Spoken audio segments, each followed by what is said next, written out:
കുഞ്ഞിച്ചോ മിനസാൻ welcome back to another video. ഞാൻ നിങ്ങളുടെ സ്വന്തം എക്സ്ട്രാ കോമിക്സ്. നമ്മൾ ഇന്ന് നോക്കാൻ പോകുന്നത് നാനോ മെഷീൻ്റെ എപ്പിസോഡ് 17 മലയാളം മാൻഹോ എക്സ്പ്ലനേഷൻ ആയിരിക്കും. ഗൈസ്, നിങ്ങൾ ഈ വീഡിയോ ആദ്യമായിട്ടാണ് കാണുന്നെങ്കിൽ നാനോ മെഷീൻ്റെ ഇതിനു മുമ്പിട്ട എല്ലാ വീഡിയോസും കണ്ടിട്ട് ഈ ഒരു വീഡിയോ കാണാൻ പാടുള്ളൂ. അതേപോലെ തന്നെ നിങ്ങൾക്ക് ഈ വീഡിയോ ഇഷ്ടപ്പെട്ടു കഴിഞ്ഞാൽ ലൈക്ക് ചെയ്യാനും നമ്മുടെ പേജ് ഒന്ന് സബ്സ്ക്രൈബ് ചെയ്യാനും നിങ്ങളുടെ കൂട്ടുകാർക്ക് നമ്മുടെ വീഡിയോ ഒന്ന് റെക്കമെൻഡ് ചെയ്യാനും മറക്കണ്ട. സോ നമുക്ക് നേരെ എന്തായാലും വീഡിയോയിലേക്ക് കടക്കാം. അങ്ങനെ ഈ ചാപ്റ്റർ തുടങ്ങാൻ നേരത്ത് ഇവനോട്ടെ ഫൈറ്റ് ചെയ്യാൻ വേണ്ടി റെഡി ആയിട്ട് നിൽക്കുവാണ്. ഈ സമയത്ത് തന്നെ അവൻ പറയുകയും ചെയ്യും, സോ നീ യൂസ് ചെയ്യാൻ പോകുന്നത് ഡാൻസിങ് ബട്ടർഫ്ലൈ ടെക്നിക്കാണല്ലേ, നീ വന്നോളൂ, ആദ്യത്തെ അറ്റാക്ക് ഞാൻ നിനക്ക് വിട്ടു തന്നിരിക്കുന്നു.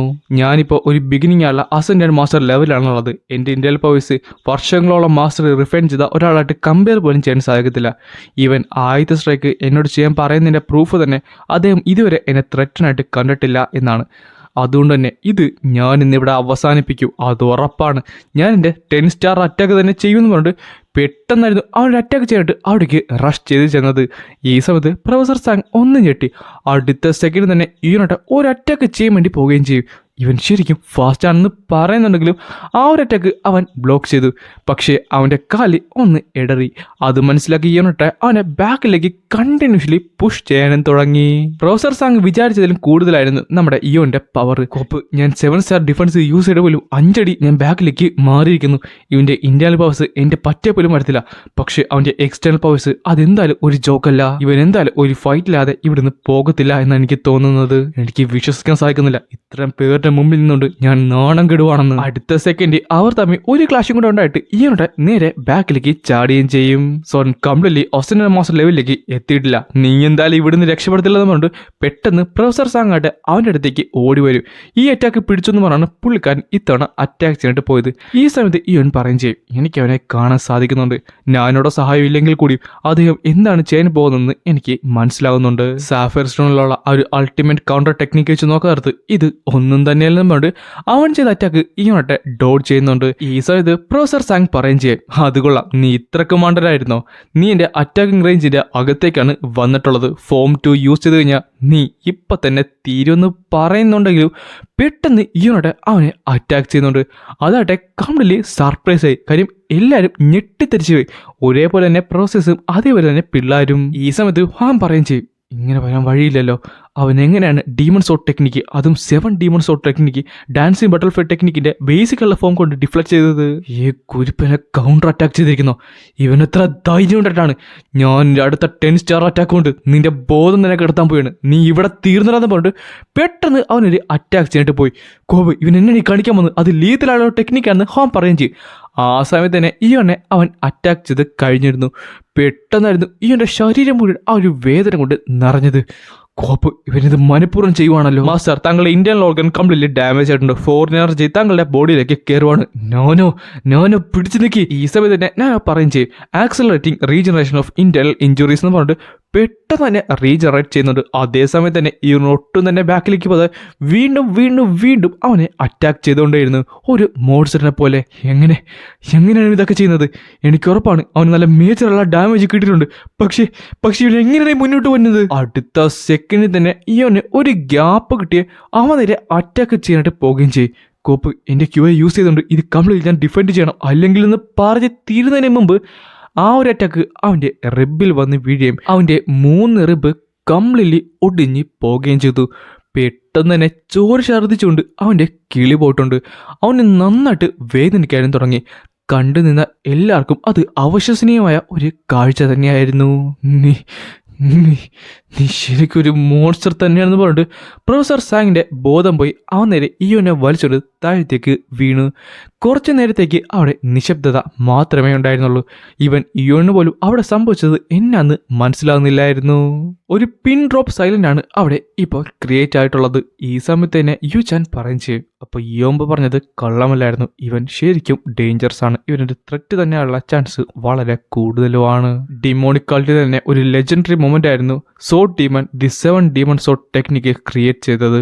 ശരിയാണ്, ഓർഡിനറി സോട്ട് ഫൈറ്റിംഗ്സ് ഒക്കെ വെച്ച് നോക്കാത്ത ഇത് കംപ്ലീറ്റ്ലി ഓർഡിനറി ആണെന്നേ തോന്നുള്ളൂ. പക്ഷെ കൗണ്ട്ലെസ് ഉള്ള അഡ്ജസ്റ്റ്മെന്റ് ചെയ്യുന്നത് ഇത് ശരിക്കും ഇൻക്രെഡിബിൾ ഉള്ള ഒരു ടെക്നിക്കായിട്ട് മാറും, അതും കൗണ്ടർ ചെയ്യാൻ പാടുള്ളത്. എന്നാൽ അതാണ് ഇവൻ ഇപ്പോൾ വളരെ നിസ്സാരമായി തന്നെ ചെയ്തിരിക്കുന്നത്. അവൻ അതിനെ കംപ്ലീറ്റ്ലി കൗണ്ടർ ചെയ്തു. ഞാൻ വിചാരിച്ചതുപോലെ ഇവൻ വെറും ഒരു ആവറേജ് മാർഷൽ ആർട്സിന്റെ മുകളിലുള്ള ഒരാളല്ല, ഇവൻ ഒരു ട്രൂ പ്രോഡിജി തന്നെയാണ്. ഇപ്പൊ ഞാൻ ശരിക്കും റിഗ്രറ്റ് ചെയ്യുന്നുണ്ട്. സിയോപോങ്ങിന് പകരം ഞാൻ തന്നെ ഇവനെ ഏറ്റെടുത്താൽ മതിയായിരുന്നു. സാർ, പ്രൊഫസർ സാങ്ങിനെ എത്രയും പെട്ടെന്ന് തന്നെ ഇൻഫോമറിലേക്ക് കൊണ്ടുപോകണം. അദ്ദേഹത്തിന്റെ 3 വാരിയെല്ലാം ഒടിഞ്ഞിരിക്കുന്നു. അത് മാത്രമല്ല പുറത്തേക്ക് തള്ളി നിൽക്കുകയാണ്. ഞാൻ ഈ പ്രോസസ്സിനൊക്കെ പറയാനും മറന്നു. സ്റ്റുഡന്റ് 7 ആക്ച്വലി ഒരു സെൻട്രി സ്റ്റോൺ കംപ്ലീറ്റ്ലി ഡിസ്ട്രോയ് ചെയ്യുന്നുള്ള കാര്യം അതറിഞ്ഞിരുന്നെങ്കിൽ ചിലപ്പോൾ പ്രൊഫസർ സാങ് ഈ ഒരു കാര്യം ചെയ്യത്തില്ലായിരുന്നു. ഇവൻ അവനെ സെലക്ട് പോലും ചെയ്യത്തില്ലായിരുന്നു. ഓക്കെ, അവൻ എത്രയും പെട്ടെന്ന് ഇൻഫോമറിലേക്ക് എത്തിക്കൂ. പിന്നെ കാണിക്കുന്നത് ആ ഒരു യെല്ലോ ബാഡ്ജ് അവന്റെ കയ്യിലിരിക്കുന്നതാണ്. ഈ സമയത്ത് തന്നെ ബാക്കിയുള്ള പ്രൊഫസേഴ്സ് ഒക്കെ പറഞ്ഞു, കോപ്പ് നമ്മളെല്ലാരും ഈ കുട്ടികളുടെ ഫ്രണ്ടിൽ ഇവരും ജോക്ക് ആയിക്കൊണ്ടിരിക്കുവാണല്ലോ, ഇതിപ്പോ 2ാമത്തെ ലോസ് ആണ്. ഈ സമയത്ത് ഇതെല്ലാം ശ്രദ്ധിക്കുന്ന ജിങ് ജാങ് എന്ന് പറഞ്ഞ ആ ഒരു പ്രൊഫസർ പറഞ്ഞു, ഇവിടെയുള്ള കുട്ടികൾക്ക് ടാലന്റ് ഉണ്ടെങ്കിൽ നിങ്ങളൊക്കെ സർപ്പാസ് ചെയ്യുന്നത് അത് നാച്ചുറൽ ഒരു കാര്യം തന്നെയാണ്. അതിൽ നീയൊക്കെ പ്രൗഡ് ആണ് ചെയ്യാനായിട്ട്. കാര്യം ഈ പിള്ളേർ അടുത്ത ജനറേഷനാണ്. പക്ഷെ ഇപ്പൊ ഞാൻ ശരിക്കും ഖേദിക്കുന്നുണ്ട്. സത്യം പറഞ്ഞാൽ ഇവൻ ഇത്രയും ടാലന്റ് ഉണ്ടെന്ന് അറിഞ്ഞിരുന്നെങ്കിൽ ഞാൻ ഉറപ്പായിട്ടും സ്റ്റുഡന്റ് 18 പിക്ക് ചെയ്തില്ലായിരുന്നു, പകരം ഇവനെ തന്നെ പിക്ക് ചെയ്തുള്ളായിരുന്നു. കോപ്പ്, എന്റെ ഫൂളിഷ് ആക്ഷൻസ് എല്ലാം ഞാനിപ്പോൾ റിഗ്രറ്റ് ചെയ്യുന്നുണ്ട്. ഇനി എന്തായാലും അവസാനത്തെ ഫൈനൽ മാച്ചാണ്. അങ്ങനെ അവസാനത്തെ മാച്ചിന് വേണ്ടി അവർ റെഡി ആയിട്ടുണ്ട്. ഇതേ സമയം അവിടെയുള്ള പ്രോസസ് പറയും ചെയ്യും, കോപ്പ് ഇവിടെയെങ്കിലും ജയിച്ചാൽ മതിയായിരുന്നു, അല്ലെങ്കിൽ നമ്മളെല്ലാവരും ഇവിടെ കിടന്ന് നാണം കിടന്നതാണ്. എടാ, നിനക്ക് തോന്നുന്നുണ്ടോ ഇത്തവണെങ്കിലും നല്ലൊരു മാച്ച് കാണാൻ സാധിക്കുന്നു? ഇവിടെ റൂൾസ് ഒന്നും ഇല്ലല്ലോ, ജയിക്കേണ്ട കാര്യമില്ല, നമ്മുടെ സ്കിൽസ് തെളിയിച്ചാൽ മാത്രം വരെ ചിലപ്പോൾ കിട്ടുമായിരിക്കും. പ്രൊഫസർ, ഞാനിപ്പോഴും പഠിച്ചുകൊണ്ടിരിക്കുന്നേ ഉള്ളൂ, അതുകൊണ്ട് തന്നെ ഈ ഒരു മാച്ചിലൂടെ താങ്കളുടെ പക്കൽ നിന്ന് പലതും പഠിക്കാൻ പറ്റുമെന്ന് ഞാൻ ആഗ്രഹിക്കുന്നു. സ്റ്റുഡന്റ് 18, നിന്റെ ഹംബിൾനെസ് എനിക്ക് ശരിക്കും ഇഷ്ടപ്പെട്ടിരിക്കുന്നു. നമുക്ക് രണ്ടുപേർക്കും നമ്മുടെ ബെസ്റ്റ് തന്നെ ഇവിടെ കാഴ്ചവെക്കാം. അങ്ങനെ അവർ രണ്ടുപേരും ഫൈറ്റ് ചെയ്യാൻ വേണ്ടി റെഡി ആയിട്ടുണ്ട്. ജിങ് ജാനായിട്ട് പുള്ളിക്കന്റെ സ്റ്റാൻസിലേക്ക് മാറി, പക്ഷെ അത് അത്രത്തോളം നല്ലൊരു സ്റ്റാൻസ് തന്നെയായിരുന്നു. അദ്ദേഹത്തിന്റെ ഓറ ശരിക്കും ഓവർവെൽമിംഗ് ആണ്. ഈവൻ കുറച്ചു മുമ്പ് സാധാരണ ഒരു മനുഷ്യരായിട്ടാണെങ്കിൽ ഇപ്പം അങ്ങനെയല്ല. പക്ഷേ പറഞ്ഞിട്ട് കാര്യമില്ല, എന്ത് വന്നാലും ഞാനിവിടെ ഒരിക്കലും റിഗ്രറ്റ് ചെയ്തില്ല. ഞാൻ ഓൾ ഔട്ട് തന്നെ പോകുകയാണെന്ന് പറഞ്ഞിട്ട് അവൻ നേരെ പെട്ടെന്ന് പുള്ളിയുടെ അടുത്തേക്ക് ഓടി വരുന്നുണ്ട്. എന്നിട്ട് ചാടി ഒരു കിക്ക് ചെയ്യാനായിട്ട് പോകുകയും ചെയ്യും. ഞാനോ, നീ കംപ്ലീറ്റ്ലി സ്കാൻ ചെയ്തോ, അതൊരു കിക്കിംഗ് ടെക്നിക്കാണ്. എനിക്കൊരു പുതിയ അവതാരനെ കിട്ടിയിട്ടുണ്ട് ഒരു കളക്ഷന് വേണ്ടി. പക്ഷേ എന്തൊക്കെ പറഞ്ഞാലും ഈ കൂട്ടത്തിൽ എനിക്ക് ഏറ്റവും ഇഷ്ടപ്പെട്ടത് മുയ്യോന്റെ പെർഫോമൻസ് തന്നെയാണ്. എന്നാൽ അതൊരു ഫോം മാത്രമാണ്, അതിൽ നിന്ന് എനിക്ക് ഒത്തിരിയധികം പഠിക്കാൻ പറ്റുമെന്ന് അറിഞ്ഞൂടാ. പക്ഷേ ഈവൻ അതെന്തായാലും ഉപകാരപ്പെടും. ഭാവിയിൽ ഞാൻ അവനോട്ട് ഫേസ് ചെയ്യാൻ നിർത്തുന്ന പറയുന്നത് അവൻ ചാടി നമ്മുടെ ജിങ് ചാങ് പ്രൊഫസറിനെ അറ്റാക്ക് ചെയ്തിട്ട് വന്നിട്ടുണ്ട്. പക്ഷേ അടുത്ത സെക്കൻഡ് തന്നെ പുള്ളിക്കാരൻ അവൻ ചെയ്യുന്ന ഓരോ കിക്കും കംപ്ലീറ്റ്ലി തന്നെ ഡോട്ട് ചെയ്യുന്നുണ്ട്. അദ്ദേഹത്തിന്റെ അപ്പർ ബോഡി മാത്രം മൂവ് ചെയ്തുകൊണ്ടാണ് എന്റെ അറ്റാക്സ് കംപ്ലീറ്റ്ലി ഡോട്ട് ചെയ്യുന്നത്. എങ്കിലെന്നും പറഞ്ഞിട്ട് പെട്ടെന്ന് പുള്ളിക്കാരൻ സൈഡിലേക്ക് ചാടുകയും ചെയ്യും. ഈ സമയം തന്നെ പ്രൊഫസർ പറയും ചെയ്യും, നിന്റെ ബാക്ക് ഫുട്ട് കംപ്ലീറ്റ്ലി ഓപ്പൺ ആണെന്ന് പറയുന്നത് അവൻ ഞെട്ടുകയും ചെയ്യും. ഈ സമയത്ത് പ്രൊഫസർ അവനൊരു അറ്റാക്ക് ചെയ്യാൻ വരുന്നുണ്ടെങ്കിൽ അവനോട്ടെ ആ ഒരു അറ്റാക്കിന്റെ മേളിൽ കാല് വെച്ച് അവിടെ നിന്ന് നേരെ കറങ്ങി തിരിച്ചൊരു അറ്റാക്ക് അങ്ങോട്ട് ചെയ്യുന്നുണ്ട്. അത് നില മാസീവുള്ള ഒരു കിക്ക് തന്നെ. അത് ഹെഡ് ടു ഹെഡാണ് ആ ഒരു അറ്റാക്ക് വീണത്. ബാക്കിയുള്ളവരെല്ലാവരും ഞെട്ടി, അവന് കിട്ടിയോ? പക്ഷേ പെട്ടെന്നാണ് ചോര പുറത്തേക്ക് തെറിച്ചത്. ഓറോസോട്ട് കൊണ്ട് അവന്റെ കാലിലേക്ക് ആ ഒരു സ്തംഭം കുത്തിയിറക്കിയിരുന്നു. കോപ്പ്, ഇത് ഞാൻ ഒട്ടും പ്രതീക്ഷയില്ലെന്ന് പറഞ്ഞിട്ട് ആ നേരെ ബാക്കിലേക്ക് വീഴുകയും ചെയ്തു. എന്റെ കാലി. കോപ്പ്, എത്ര പെട്ടെന്നാണ് അദ്ദേഹം ഓറോസോട് മാനിഫെസ്റ്റ് ചെയ്തത്. അദ്ദേഹം ശരിക്കും ട്രാൻസെൻഡന്റ് മാസ്റ്റർ ലെവലിൽ തന്നെയാണുള്ളത്. ഈവൻ 7 സോഡ് ഡീമൺ ടെക്നിക്ക് പോലും അദ്ദേഹം യൂസ് ചെയ്തില്ല. പക്ഷേ എന്നിട്ടും നിനക്ക് എന്തായാലും ഇനി നിന്റെ കിക്കിംഗ് ടെക്നിക്സ് യൂസ് ചെയ്യാൻ പറ്റുമെന്ന് തോന്നില്ല. നിന്റെ റൈറ്റ് ഫുട്ടല്ലേ ഇപ്പോൾ ഇഞ്ചേർഡ് ആയിട്ടുള്ളത്. ഇനി നീ എന്ത് ചെയ്യും? ശരിയാണ്, ബാക്കിയുള്ള 2 പ്രോസസ്സിനെ വെച്ച് നോക്കരുത്, ഇദ്ദേഹം ശരിക്കും സ്ട്രോങ്ങർ ആണ്. പക്ഷെ എന്ന് പറഞ്ഞിട്ട് അവൻ ആ പൊട്ടിയേക്കാൾ തന്നെ എടുത്ത് നിലത്തേക്ക് കുത്തി. ഇത് കാണാത്ത പ്രൊഫസറും ഒന്നും ചെട്ടി. എന്നിട്ട് അവൻ നേരെ അവൻ്റെ ഫൈറ്റിംഗ് സ്റ്റാൻസിലേക്ക് മാറിയിട്ട് പറയും ചെയ്യും, എനിക്കറിയാം ചിലപ്പോൾ ഇതൊരു ഇമ്പോസിബിൾ അല്ല അറ്റൻഡ് ആയിരിക്കുന്നത്, പക്ഷേ എൻ്റെ സ്കില്ല് ഞാൻ എന്തായാലും ഇവിടെ തെളിയിക്കണം. അടുത്തൊരു മൂവിൽ തന്നെ ഞാൻ അദ്ദേഹത്തിനെ കംപ്ലീറ്റ്ലി ഡിഫീറ്റ് ചെയ്യണം. ഇവന് ശരിക്കും നല്ലൊരു ഫൈറ്റിംഗ് സ്പിരിറ്റ് ഉണ്ടെന്ന് പറഞ്ഞിട്ട് ആ ഒരു കീറേക്കാലും വെച്ചുകൊണ്ട് തന്നെ അവൻ നേരെ ആ ഒരു പ്രൊഫസറിന്റെ അടുത്തേക്ക് ഡാഷ് ചെയ്തുകൊണ്ട് ചെല്ലുകയും ചെയ്യും. എന്നിട്ട് നേരെ 360 കറങ്ങി ഒരു കിക്ക് അങ്ങോട്ട് ചെയ്യാൻ പോകുന്നുണ്ട്. അവന്റെ ഇഞ്ചുർഡ് ഫുട്ട് വരെ അവൻ കംപ്ലീറ്റ്ലി സ്ട്രോങ് ആയിട്ടാണ് യൂസ് ചെയ്യുന്നത്. എനിക്ക് നിന്നെ ഇഷ്ടപ്പെട്ടിരിക്കുന്നു, നീ ഒരു ഫൈനായുള്ള വാരിയർ തന്നെയാണെന്ന് പറഞ്ഞപ്പോൾ അവൻ നേരെ താഴത്തേക്ക് ഡോട്ട് ചെയ്ത് മാറി. അത് കണ്ടപ്പോൾ അവൻ ശരിക്കും ഞെട്ടി.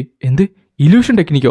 അടുത്ത സെക്കൻഡ് തന്നെ താഴ്ത്തുനിന്ന് അവൻ്റെ മുഖത്തേക്ക് ഒരു മാസീവുള്ള ഒരു അറ്റാക്ക് അങ്ങോട്ട് ചെയ്യുന്നുണ്ട്. സോ ഇവന് ഒരു അസനന്റ് മാസ്റ്ററിന്റെ ബീനിങ് സ്റ്റേജിലാണുള്ളത്. ഈ പയ്യനെ എനിക്ക് ഇഷ്ടപ്പെട്ടെന്ന് പറഞ്ഞിട്ട് പെട്ടെന്ന് അവനോടൊന്ന് മാഞ്ഞുപോയി. അവൻ അറ്റാക്ക് ചെയ്തത് ഒരു ആഫ്റ്റർ ഇമേജിനെ ആയിരുന്നു. അയ്യോ, പണി പാളിന്ന് പറഞ്ഞപ്പോൾ ആ ഒരു പ്രൊഫസർ അവൻ്റെ തൊട്ട് ഫ്രണ്ടിൽ വന്ന് നിന്നു. എന്നിട്ട് പറയും ചെയ്യും, സത്യം പറഞ്ഞാൽ ഇതൊരു ഷെയിം തന്നെയാണ്. പക്ഷേ എന്ന് പറഞ്ഞിട്ട് ഒരു അറ്റാക്ക് അങ്ങോട്ട് ചെയ്യുന്നുണ്ട്. ആ ഒരു അറ്റാക്കിൻ്റെ പവർ കാരണം അവൻ നേരെ തീർച്ച് ബാക്കിലേക്ക് പറന്നുപോയി ഒരു സ്ഥലത്ത് വന്ന് വീഴുകയും ചെയ്യും. എടാ നോക്കിക്കേ, അവൻ തോറ്റിരിക്കുന്നു. കൂപ്പ് അവൻ ആകെപ്പാട് കുറച്ച് അറ്റാക്ക് മാത്രമേ എൻ്റെ ചെയ്യാനായിട്ട് സാധിച്ചുള്ളൂ. സോ പ്രൊഫസേഴ്സിനെ ഡിഫീറ്റ് ചെയ്യുന്നത് അത്ര എളുപ്പമൊന്നുമില്ല. എനിക്ക് തോന്നുന്നു സ്റ്റുഡൻറ് 1ഉം സ്റ്റുഡൻറ് 7ഉം ജസ്റ്റ് മോൺസ്റ്റേഴ്സ് ആയതുകൊണ്ടായിരിക്കും എന്നാണ്. കൂപ്പ് ഞാൻ ഇത്ര ബാഡ്ലി ഡിഫീറ്റ് ചെയ്യപ്പെടുമെന്ന് ഞാൻ ഓർത്തില്ല. എന്നിട്ട് അവൻ ശരിക്കും ചോരൊക്കെ ഛർദ്ദിക്കുകയും ചെയ്യും. അദ്ദേഹം ശരിക്കും എന്നെ വെറുതെ വിട്ടിട്ടാണ്. ഒരു സോ ഡോറെങ്ങാണ് യൂസ് ചെയ്തിരുന്നെങ്കിൽ എൻ്റെ ഹൃദയത്തിലേക്ക് ഇപ്പം അത് കുത്തി ഇറങ്ങിയെന്നും. നിനക്ക് ശരിക്കും അൺലക്കിയുള്ള ഒരു ഓപ്പണന്റ് കിട്ടിയിട്ടാണ്. ബാക്കി ഏതെങ്കിലും പ്രൊസസ് ആണെങ്കിൽ എനിക്ക് തോന്നുന്നു നിനക്ക് ഒരു ഷോട്ട് ഉണ്ടായിരുന്നു. പക്ഷെ പറഞ്ഞിട്ട് കാര്യമില്ല. നിന്റെ ഇല്യൂഷൻ ടെക്നിക്ക് എനിക്ക് ശരിക്കും ഇഷ്ടപ്പെട്ടിരിക്കുന്നു. നീ അത് കുറച്ചുകൂടെ സ്മൂത്ത്ലി യൂസ് ചെയ്ത് കഴിഞ്ഞാൽ നിന്റെ ഒപ്പോണൻസിനെ നിനക്ക് കംപ്ലീറ്റ്ലി കൺഫ്യൂസ് ചെയ്യാനായിട്ട് സാധിക്കും. ഞാൻ നിന്റെ പ്രോഗ്രസിന് വേണ്ടി കാത്തിരിക്കുവാണ്. സാർ റിയലി താങ്ക്സ്, ഞാനത് ഓർത്ത് വെച്ചോളാം. പിന്നെ കാണിക്കുന്നത് അവൻ കൊന്തി അവിടേക്ക് പോയി നിൽക്കുന്നതാണ്. ഈ സമയത്ത് തന്നെ ഈ അവനൊരു കാര്യം ശ്രദ്ധിക്കും. അല്ല, അവൻ്റെ ഫേസ് കംപ്ലീറ്റ്ലി നീലിച്ചും അവൻ്റെ കഴുത്ത് ചുമന്നും വരുന്നുണ്ടല്ലോ. ഞാനോ സ്റ്റുഡൻറ് 18 സ്കാൻ ചെയ്ത് വെച്ചേക്ക്. റിസൾട്ട് ഇപ്പോൾ പറയണ്ട, അതെന്തായാലും ഇവിടുന്ന് പോയിട്ട് പറഞ്ഞാൽ മതി. അത് കഴിഞ്ഞ് കാണിക്കുന്നത് അവിടെ ഉണ്ടായിരുന്ന സോഡ്സും അതേപോലെ കുറച്ച് സാധനങ്ങൾ കൊണ്ട് വെച്ചിരിക്കുന്നതാണ്. നിങ്ങൾക്ക് ഈ സോഡ് ഫോർമേഷൻ യൂസ് ചെയ്യാനായിട്ട് വുഡൻ സോഡ്സ് തരുന്നതായിരിക്കും. അതുമാത്രമല്ല അത് നിങ്ങൾ സൂക്ഷിച്ച് തന്നെ യൂസ് ചെയ്യേണ്ടതാണ്. അതൊരിക്കലും നിങ്ങൾ ബ്രേക്ക് ചെയ്യാനായിട്ട് പാടില്ല.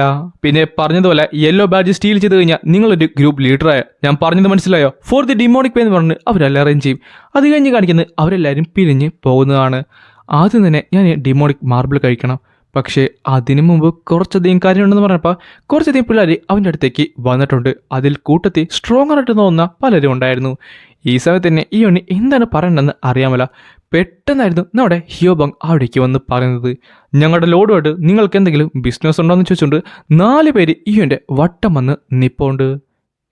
ഞങ്ങളുടെ ലോഡോ? ഹിയോബോങ് നീ ശരിക്കും ഡിപ്പെൻഡബിൾ ആണ്. പിന്നെ കാണിക്കുന്നത് പ്രീവിയസ് നൈറ്റാണ് ഗ്രൂപ്പ് 8ന്റെ ഡോർമെട്രി. എടാ എനിക്ക് മനസ്സിലാവുന്നുണ്ട് അവന് ശരിക്കും പൊട്ടൻഷ്യൽ ഉണ്ട്. പക്ഷേ നീ നാലിച്ച് നോക്കിയാൽ നമ്മൾ എടുക്കുന്നത് ഒരു വലിയൊരു ഗ്യാമ്പിളല്ലേ.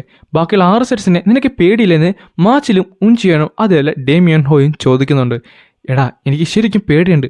പക്ഷേ പേടിച്ച് ഇവിടെ നിൽക്കുന്നതിനെക്കാട്ടും നല്ലത് നമ്മൾ ലോസ്റ്റഡിലുള്ള ഒരു മുകളിലേക്ക് വരുന്നതല്ലേ. ഞാൻ അതിനുവേണ്ടിയാണ് എൻ്റെ ലോഡിനെ സപ്പോർട്ട് ചെയ്യുന്നത്. അദ്ദേഹത്തിന് ഉറപ്പായിട്ടും മുകളിലേക്ക് എത്താൻ സാധിക്കും. ഇതെല്ലാം കേൾക്കാൻ നേരത്ത് അവന്മാർ 3 പേര് അവിടെ നിൽപ്പുണ്ട്. ഹിയോബോങ് നിനക്ക് ശരിക്കും അവന് വിശ്വാസമുണ്ടോ? എടാ എനിക്ക് നല്ല വിശ്വാസമുണ്ട്. എങ്കിൽ ഓക്കെ, ഈ ഒരു ഗ്യാമ്പിളി ഞങ്ങളും നിന്റെ കൂടെ തന്നെയുണ്ട്. ഞങ്ങൾ 3 പേരും മാച്ചിലും ഉൻചിയോൺ ഡേമിയഹോ ഉറപ്പായിട്ടും യങ് മാസ്റ്റർ ഇയോൺ ചിയോണൊക്കെ ഞങ്ങളുടെ ലോയൽറ്റി പ്രെഡ് ചെയ്യുന്നതായിരിക്കും. കുഴപ്പമില്ലടാ, ഞാൻ നോക്കിക്കോളാം മൈ ലോഡ്. ഈ സമയത്ത് തന്നെ ഒരുത്തൻ മുമ്പിലേക്ക് വന്നിട്ട് പറയും ചെയ്യും, സ്റ്റുഡൻറ് 7 ഞാൻ നിന്റെ മാച്ച് കണ്ടിരുന്നു. അത് ശരിക്കും സ്പെക്ടാക്കുലർ ഉള്ള ഒരു മാച്ച് തന്നെയാണ്. ഞാൻ student 857 Wong Chiol Kho. Thank you. എന്റെ പേര് ഇയോൺ ചിയോൺ എന്നാണ്. ഞാൻ വളച്ചിട്ടില്ലാത്ത കാര്യത്തിലേക്ക് വരാം. എനിക്ക് നിന്റെ ഗ്രൂപ്പിൽ ചേരണമെന്നുണ്ട്. എന്റെ ഗ്രൂപ്പിൽ ചേരണമെന്നോ? എടാ നമ്മുടെ ലോഡ് ശരിക്കും അമേസിംഗ് ആണല്ലേ. ദേ ഒരു മത്സരം കഴിഞ്ഞപ്പോൾ തന്നെ എത്ര പേരാണ് വന്നതെന്ന് നോക്കി. ഞാനൊരു അപ്പർ സെക്ടിലെ ഒരു മെമ്പറാണ്, ദി ഡീമൺ ഫിസ്റ്റ് സെക്ട്. അത് മാത്രമല്ല കറന്റ് ഞാനൊരു ഫസ്റ്റ് റേറ്റ് മാസ്റ്റർ ലെവലിലാണുള്ളത്. എനിക്ക് ഉറപ്പായിട്ടും നിങ്ങളുടെ ഗ്രൂപ്പിനെ ശരിക്കും കോൺട്രിബ്യൂട്ട് ചെയ്യാനായിട്ട് സാധിക്കും. അപ്പോൾ മറ്റൊരു സ്റ്റുഡൻറ് പറയും ചെയ്യും, ഞാൻ സ്റ്റുഡൻറ് 920 എൻ്റെ പേര് ഹോക്ക് ഹിയോങ് എന്നാണ്. ഞാൻ ഡീമൺ സെക്ടിലുള്ളത്. ഞാനിപ്പോൾ സെക്കൻഡ് റേറ്റ് മാസ്റ്ററിലാണ്. പക്ഷേ എനിക്ക് ഉറപ്പായിട്ടും ഫസ്റ്റിലേക്ക് എത്താൻ സാധിക്കും. എനിക്ക് എന്താ ആളുകൾക്ക് വേണ്ടി കോൺട്രിബ്യൂട്ട് ചെയ്യാൻ സാധിക്കും. അത് മാത്രമല്ല ഞാൻ ഉറപ്പായിട്ടും നിങ്ങളുടെ ഗ്രൂപ്പിനെ പിന്നിലേക്ക് വലിക്കത്തില്ല. എൻ്റെ പേര് മോൺലി. ഞാൻ സ്റ്റുഡൻറ് 97 ആണ്. എനിക്ക് ചേരുന്നുണ്ട്. ഞാൻ ഫ്ലവർ സെക്ടറിൽ നിന്നുള്ളത്. ഈ സമയത്ത് അങ്ങനെ പല കുട്ടികളും അവിടെ നിന്ന് പറയും ചെയ്യും, കോപ്പ് ഇവിടെ കൂടിയിരിക്കുന്ന പലരും അപ്പർ സെക്ടറിൽ നിന്നുള്ളവരാണല്ലോ. എടാ നമ്മളെപ്പോലുള്ള ലോവർ സെറ്റുകാർക്ക് ഇവിടെ ചാൻസ് ഇല്ലേ? അപ്പോഴാണ് ഈ കാര്യം പറയുന്നത്. നിങ്ങളെല്ലാവരും വന്നതിൽ എനിക്ക് ശരിക്കും സന്തോഷമുണ്ട്. പക്ഷേ ചേരുന്നതിന് മുമ്പ് എനിക്ക് പല കാര്യങ്ങളും പറയാനുണ്ട്. ഞാൻ ഈ എക്സാമിനേഷനിൽ പാസ്സാകാൻ വേണ്ടി കുറച്ചധികം മെമ്പേഴ്സിനെയല്ല ഇവിടെ നോക്കി നടക്കുന്നത്.